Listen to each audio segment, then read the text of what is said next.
안녕하십니까. 안양외국어고등학교 입학홍보부장 박지영입니다. 지금부터 사회통합전형 설명회를 시작하도록 하겠습니다. 먼저 개요에 대해서 말씀드리겠습니다.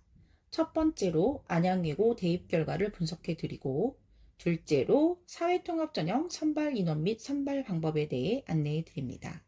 세 번째는 지원 자격 및 제출 서류에 대해서, 마지막으로는 사회통합전형으로 선발된 합격생들의 맞춤 교육 프로그램 및 지원 사항에 대해 말씀드리도록 하겠습니다. 먼저 안양외고 2025학년도 주요 대학 입학 결과입니다.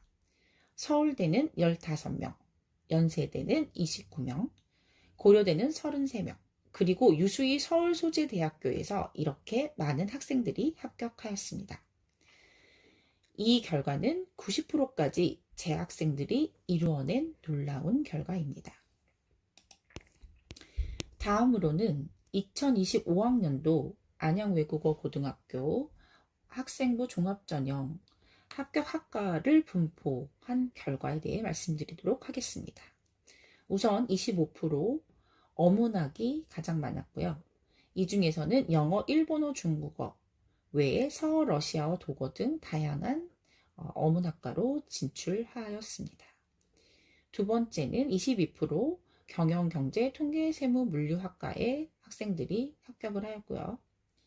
세 번째로는 인문학, 네 번째로는 국제 계열, 그 다음에 사회과학 계열로 학생들이 합격을 하였습니다. 자율전공학과도 11%의 학생들이 합격을 하면서 점점 자율전공으로 많이 진출을 하고 있고요. 보건, 사범, 의료, 관광, 한의의 약학 등 기타 학과에도 9%의 학생들이 합격하였습니다. 대입전형 소개 중 수시 학생부 교과전형과 학생부 종합전형에 대해 비교해 보도록 하겠습니다. 일반 고등학교 학생들은 내신 성적이 높은 학생들 위주로 수시를 교과전형으로 지원을 합니다. 그러나 안양외국어고등학교 학생들은 전체 수시 인원이 80% 가까이를 뽑고 있는 학생부 종합전형으로 수시 합격률이 아주 높습니다. 학생부 종합전형은 생활기록부, 면접, 수능 최저를 보는 전형으로 학생 역량과 학교 역량 둘 다가 높다는 것을 아실 수 있습니다. 그럼 일반고 학생의 서울 주요 대학교 수시 합격의 내신 성적을 보실까요? 이건 내신 등급 9등급 기준입니다. 일반고는 1.5 등급까지 교과 전형으로, 2.5 등급까지 학생들이 학생부 종합 전형으로 수시에 합격합니다. 그러나 안양외국어고등학교 학생들은 학생부 종합 전형으로 서울대, 연세대는 3점대 초반, 고려대는 3.5 등급을 좀 넘는 학생들까지 이 세 학교에 진학하고 있습니다. 다음으로 보실 것은 이번에 최근 3년간의 안양외국어고등학교의 학생부 종합 전형의 일반 전형 합격생들이 내신 성적과 그 다음에 학생부 종합 전형의 고른 기회, 기회균형 전형의 학생들이 내신 성적을 비교해 보도록 하겠습니다. 모두 다 합격생 기준이고요. 고른 기회, 기회균형 전형은 오른쪽 표에 해당이 되시겠고요. 그 전형은 사회통합 전형의 학생들 중 국민기초생활보장수급자 대부분이 가능합니다. 이는 대학별로 지원 자격이 다르오니 대학별로 꼭 확인하시기 바랍니다. 서울대, 연세대는 3점대 학생들이, 고려대는 3점대 초반, 성대는 3점대 후반, 시립대는 4점대까지 학생들이 일반 전형으로 합격하였습니다. 이에 비해 고른 기회 전형 학생들은 서울대 3점대, 연세대 거의 4점대까지, 서울시립대학교는 거의 7점대에 가까운 학생이 합격하였습니다. 특히 2025학년도에는 3.88의 내신 성적을 가진 학생이 연세대 기회균형 전형으로 중어중문학과를, 고려대 고른기회 전형으로 서서문학과를, 성대 이웃사랑 전형으로 인문과학학과를, 한양대 고른기회 전형으로 중어중문학과에 합격하였습니다. 다음으로는 사회통합전형 선발 인원 및 선발 방법에 대해 말씀드리도록 하겠습니다.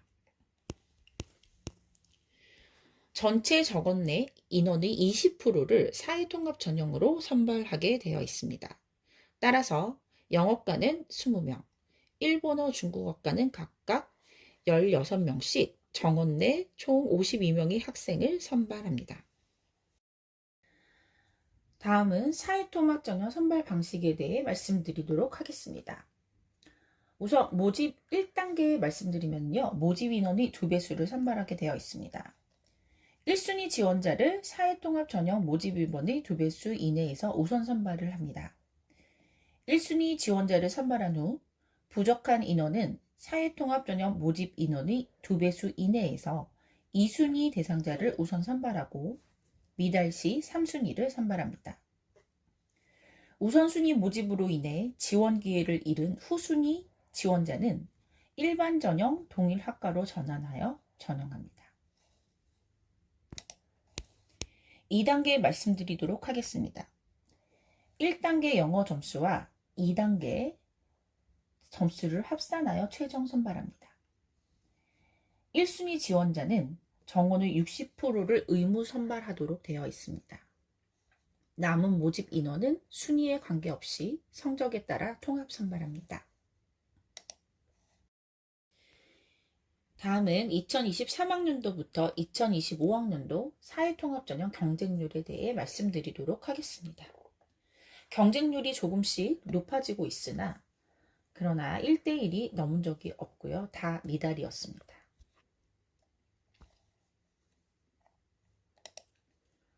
2025학년도 사회통합 전형 경쟁률을 일반 경쟁률과 비교해 보시겠습니다. 영어과의 일반 전형 경쟁률은 1.51대 1이고 일본어과의 일반 전형 경쟁률은 1.37대 1이었습니다. 중국어과의 일반 전형 경쟁률은 1.21대 1입니다. 이에 비해 사회통합 전형 경쟁률은 영어과는 0.4대 1, 일본어과는 0.69대 1, 중국어과는 0.56대 1이었습니다. 이렇듯 일반 전형과 사회통합 전형 둘 다에 해당되시면 사회통합 전형에 지원하는 것이 훨씬 유리하다는 것을 아실 수 있습니다. 2023학년도부터 2025학년도 사회통합 전형 순위별 지원자를 보시겠습니다. 1순위를 사회통합 전형 인원의 60%로 의무 선발하도록 되어 있습니다. 따라서 영어과는 20명 중 12명을, 일본어, 중국어과는 각각 15명 중 9명씩을 1순위 의무 선발 인원으로 선발하여야 합니다. 그러나 표에서 보시다시피 1순위 인원이 다 차지 않았고 사회통합 전형의 경쟁률이 1대1이 넘지 않아서 2, 3순위 지원 학생들도 모두 선발되었습니다. 다음으론 사회통합 전형 지원 자격에 대해 말씀드리도록 하겠습니다. 1순위는 기회균등 대상자에 해당이 되고요. 2, 3순위는 사회다양성 대상자에 해당이 됩니다. 사회통합 전형 1순위 지원 자격에 대해 말씀드리도록 하겠습니다. 첫 번째, 국민기초생활수급권자 또는 그 자녀.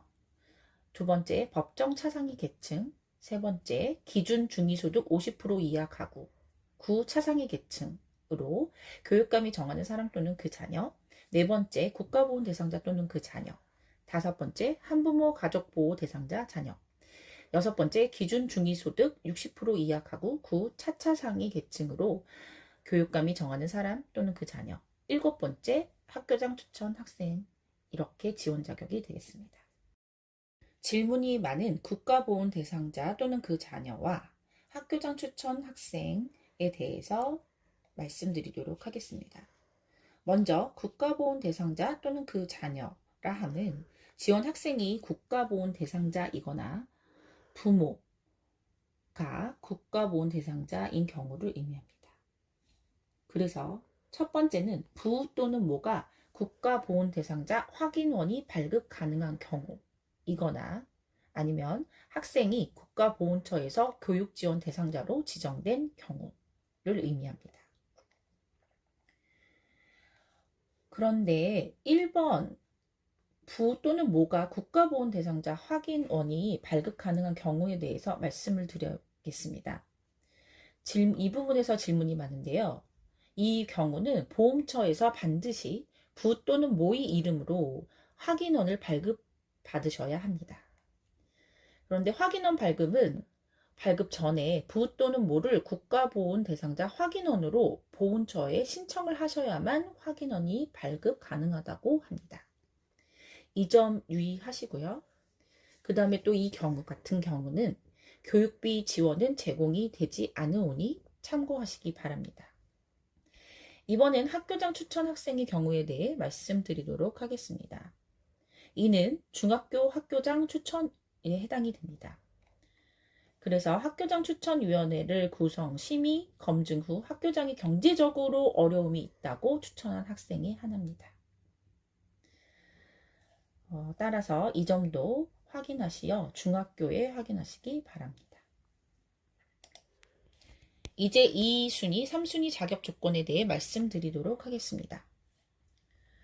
건강보험료 소득 판정 기준표에 따라 기준 금액 이하이면서 1번과 6번에 해당하는 경우는 2순위로 지원이 가능하며 지원 자격은 이와 같습니다. 화면을 잘 봐주시고요. 이번엔 3순위입니다. 건강보험료 소득 판정 기준표에 따라 기준금액 이하이면서 1번과 7번에 해당하는 경우에는 3순위로 지원이 가능하며 지원 자격은 화면과 같습니다. 다음은 사회통합전형 제출서류 1단계에서의 제출서류에 대해 안내드리도록 하겠습니다. 모든 전형에서의 공통서류입니다. 첫 번째는 입학원서 한부, 두 번째는 학교생활기록부 2 한부, 세 번째는 개인정보 활용 동의서 한부가 필요하며 학교생활기록부 2의 경우는 중학교 졸업자, 검정고시 합격자는 1단계 추가 서류 전형 요항을 참조해 주시기 바랍니다. 1단계에서의 1, 2, 3순위 사회통합전형 대상자의 공통 제출 서류입니다. 먼저 주민등록 등본, 가족관계 증명서, 학부모 기준으로 해야 합니다.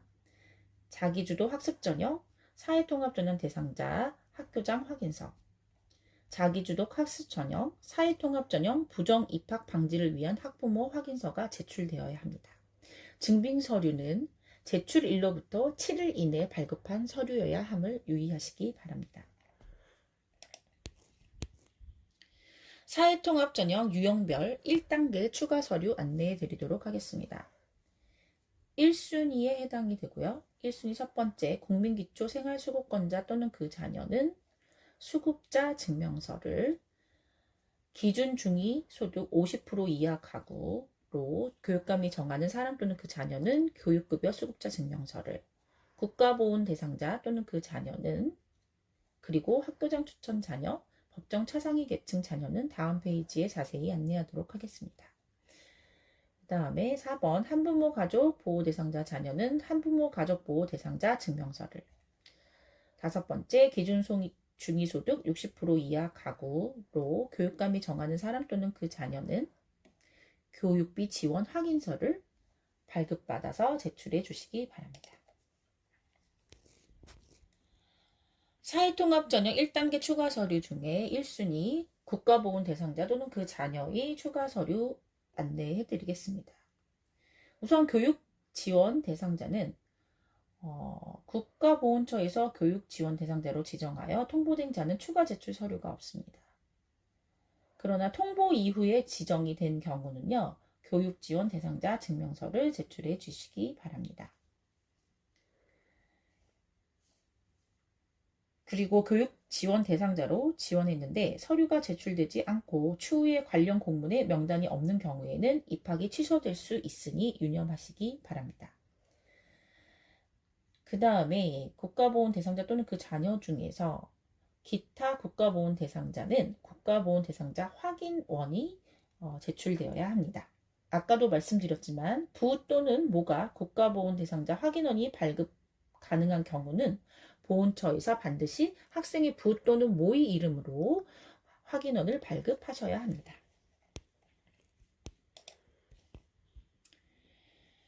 1순위 학교장 추천 학생의 추가 서류입니다. 실업급여 수급 자격 인정 내용서, 채권 압류 통지서, 법원 파산 결정문, 사본 폐업 확인서, 그리고 기타 등등의 객관적인 증빙 사료를 제출받아 종합적으로 판단하는 것으로 되어 있으므로 관련 서류를 모두 제출하셔야 합니다. 다음은 1순위 법정 차상위 계층 추가 서류 안내입니다.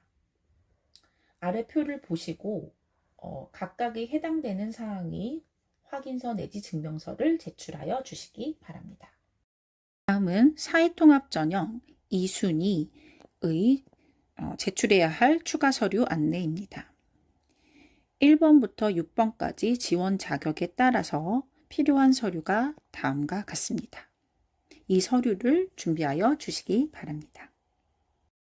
이제 사회통합 전형 2, 3순위의 1단계 추가 서류에 대해 안내해 드리도록 하겠습니다. 2, 3순위의 경우 반드시 건강보험 자격 득실 확인서, 건강보험료 납부 확인 자료를 제출해야 합니다. 마감 기준일은 당해년도 11월 30일이며 최근 10개월의 평균 납부액을 기준으로 합니다. 적용기간 중 보험료 정산 후 환급을 받거나 더 많이 낸 경우 보험료 정산 금액까지 포함해서 평균액을 적용하셔야 하오니 유의하여 주시기 바랍니다. 사회통합 전형 2, 3순위의 지원 자격이 되려면 건강보험료 금액이 가구 원수 기준으로 제시된 금액 이하여야 합니다. 예를 들어 5인 가족의 경우 직장 건강보험 40만 7,092원 이하이거나 지역 건강보험은 38만 2,076원 이하, 혼합일 경우에는 43만 1,294원 이하여야 합니다. 주민등록표에 기재된 학생과 생계 주거를 같이 하는 건강보험료는 부, 모, 이촌 이내의 형제, 자매의 건강보험을 합산합니다. 이하 자세한 사항은 잠시 화면을 멈추시고 반드시 꼼꼼히 읽어주시기 바랍니다. 다음은 2026학년도 신입생 선발 전형 일정에 대해 안내해 드리도록 하겠습니다. 1단계는 12월 5일부터 12월 11일까지로 되어 있고요. 인터넷으로 원서를 접수하시고 중학교에서 확인을 받으시어 안양외국어 고등학교에 방문하셔서 서류를 꼭 제출하셔야만 접수 마감이 됩니다. 2단계는 12월 16일부터 12월 17일까지이며 인터넷으로 자기소개서를 제출하시고 12월 20일에는 면접을 응시하셔야 합니다. 1단계와 2단계의 전용료가 각각 인터넷으로 납부가 됩니다. 기간 내에 전용료를 납부하지 않거나 서류가 미제출되었거나 면접을 참석하지 않았을 경우에는 불합격 처리됩니다. 또한 1단계 원서 접수는 출력물이 접수된 것을 원칙으로 하며 인터넷으로 원서를 접수를 하고 반드시 원서 출력물을 제출하셔야 합니다. 공통서류뿐만 아니라 전형별로 제출해야 하는 서류가 상이합니다. 도장, 직인을 찍어야 하는 부분에 도장, 직인이 누락되는 경우도 종종 발생됩니다. 이런 경우에는 해당 중학교에 다시 방문해야 하는 번거로움이 있습니다. 이를 대비해서 제출 마감 하루 전날까지 원서를 제출하시는 것을 추천드립니다. 이제부터 사회통합 전형으로 합격한 학생들이 각종 경제적 지원에 대해 안내해 드리겠습니다. 사회통합 전형 입학생이 곧 교육비 지원 대상자가 되는 것은 아닙니다. 교육비, 즉 입학금, 수업료, 학교 운영비, 방과 후 학교비를 지원받는 대상은 다음과 같습니다. 1학년 사회통합전형 1순위 입학자가 대상이 되며 원클릭 결과 소득 인정에 따라 차등 지급이 됩니다. 다음은 교육청 지침에 따른 기타 비용에 대한 지원 안내입니다. 기타 비용이란 교과서와 체험학습비를 의미합니다. 원클릭 실천 결과에 따라서 교과서비는 중위소득 52%까지 지원되며 체험학습비는 재학 중 1회 교육급여 대상자, 곧 기초생활수급 대상자에 한하여 지원됩니다. 다음은 학교의 실정에 맞추어 지원할 수 있도록 교육청에서 지원하는 항목을 말씀드리겠습니다. 이 부분은 매년 금액이 달라질 수 있는 부분이오니 입학하는 해당 연도에 입학하여 자세한 사항을 알아보셔서 꼭 지원을 받아보시기 바랍니다. 이 밖에도 안양외고는 다양한 장학금 제도를 통해 경제적으로 어려움이 있는 안양외고의 학생들이 어려움 없이 학업을 마칠 수 있도록 지원하고 있습니다. 수혜 인원 기준 1인당 장학금이 많은 순으로 사립외고 중 한영외고 다음으로 안양외고라는 교육신문 베리타스 알파의 기사에서도 아실 수 있습니다. We do challenge here. Be a pioneer. 지금까지 안양외국어고등학교 사회통합정연 학교 설명회였습니다. 감사합니다.